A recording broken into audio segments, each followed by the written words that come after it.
must learn that words are made of sounds.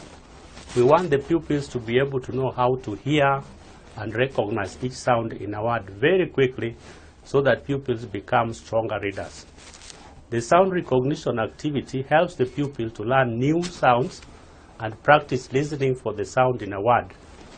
When pupils get a lot of practice listening for sounds in words, they will know their sounds, which will help pupils to read and write words clearly. This will help pupils become better readers. This is an oral activity, and when teaching this activity, teachers should say the words slowly and clearly.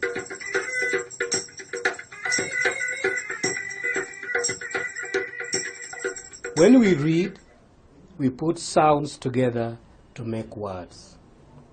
In order to do this, pupils need to understand that words are made up of sounds. Good readers look at a word and blend the individual sounds automatically or without thinking about it. Most pupils need to be taught to put sounds together automatically. They must practice listening to the sounds and putting them together to make words. Pupils focus on listening to the sounds before they practice looking at the letters as well. The more the pupils practice this skill, the more it becomes automatic in their brains. This will help them become fluent readers.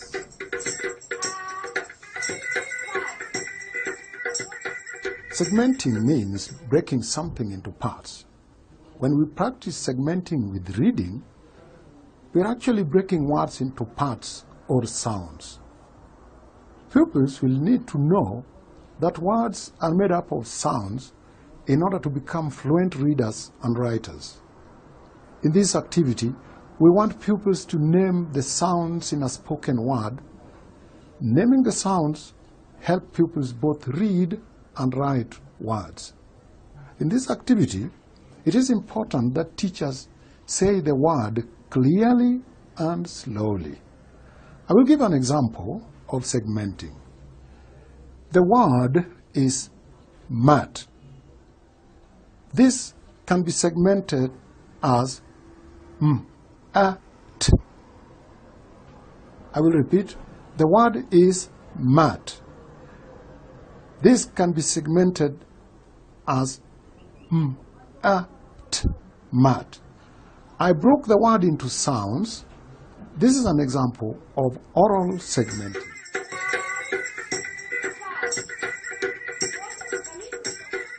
In primer, pupils learn the letter names and sounds in Kiswahili before English.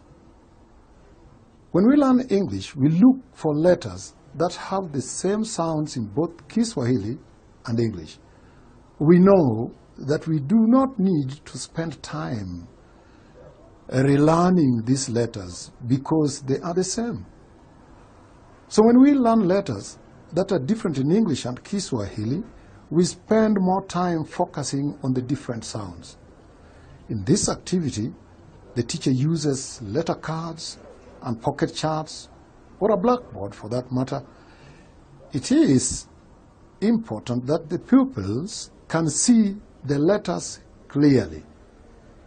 The teacher should show the letter, say the name of the letter, and then say the sound. Pupils should practice repeating the letter sounds and name so that they remember. And this is why it is critical for the teacher to say it correctly so that the pupils can learn the correct sound of any letter they have been given by their teacher. When we read, we put sounds together to make words. In this activity, pupils practice reading words by looking at the letters, saying the sounds, and putting the sounds together. It is important for pupils to practice this skill so that they can do it independently when they read texts. If they come across a word that they do not know, this activity of blending helps them to blend the sounds to say the unknown word. When teachers teach this activity, as we have experienced, they use the pocket chart or blackboard. It is important that the teachers sweep their finger under each letter as they say the sound, and then sweep their finger under the whole word when they blend the sounds to say the word.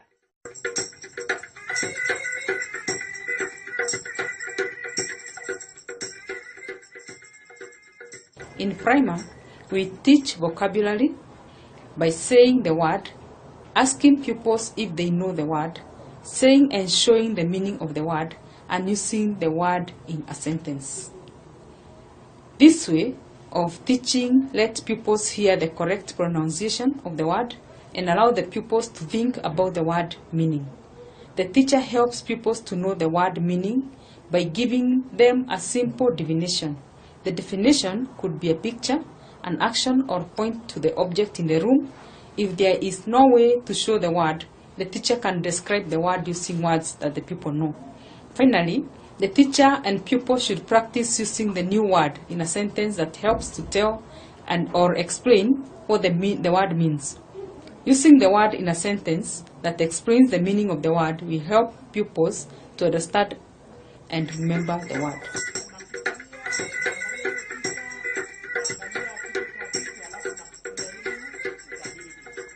Spending a short time thinking about the topic of the text is very helpful to pupils. They can think about what they already know about the topic, and it will help them have a better understanding.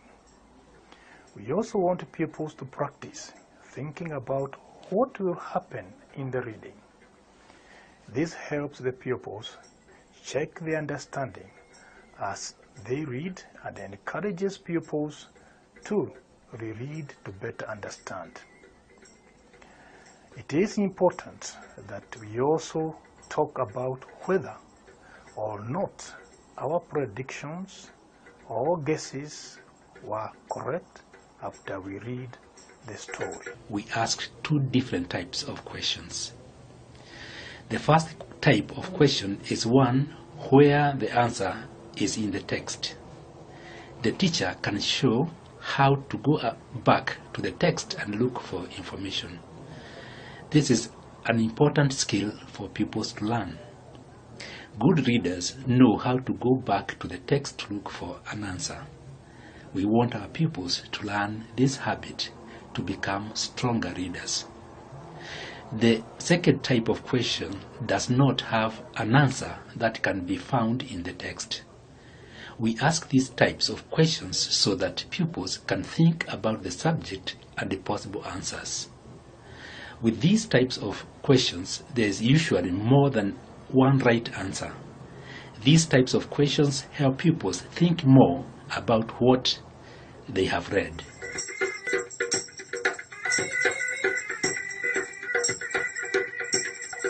There are two different types of stories in primer.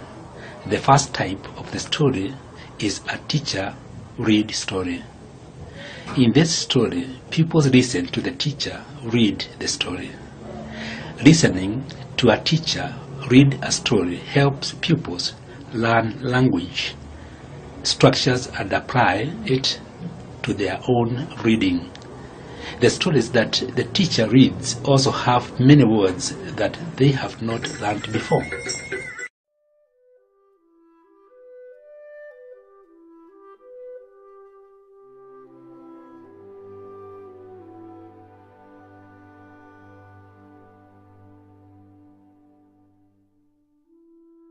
My name is Teacher Pamela Wabukala. I teach in Landmark School. I'm in class 1. Again, these pupils, they know how to read. Tusome has reduced 0 readers in our classes because by the end of first term, Tusome has reduced this number. There's no pupil in first term, end of first term that cannot read. So it has really reduced the 0 readers in our class.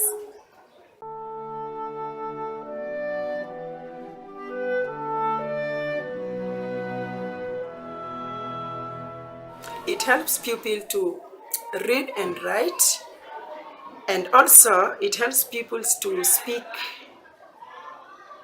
to communicate well, and it also improves pupils in self-efficacy. I've seen very great impact in our pupils. They are able to read and write. This has really got a positive impact in upper primary. Those who joined upper primary are now able to read and write.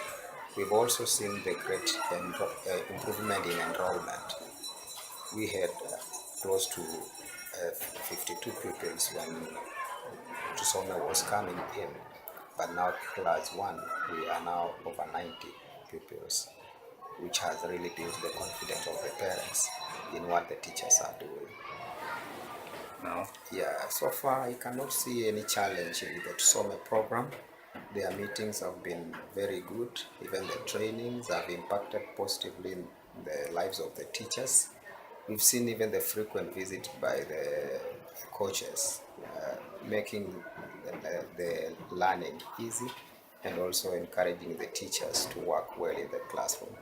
We've seen they are also humble. We see that when they are supporting the teachers, we do not have any complaint from the teachers that they are being harassed. That shows that the coaches are so good and we really love their work.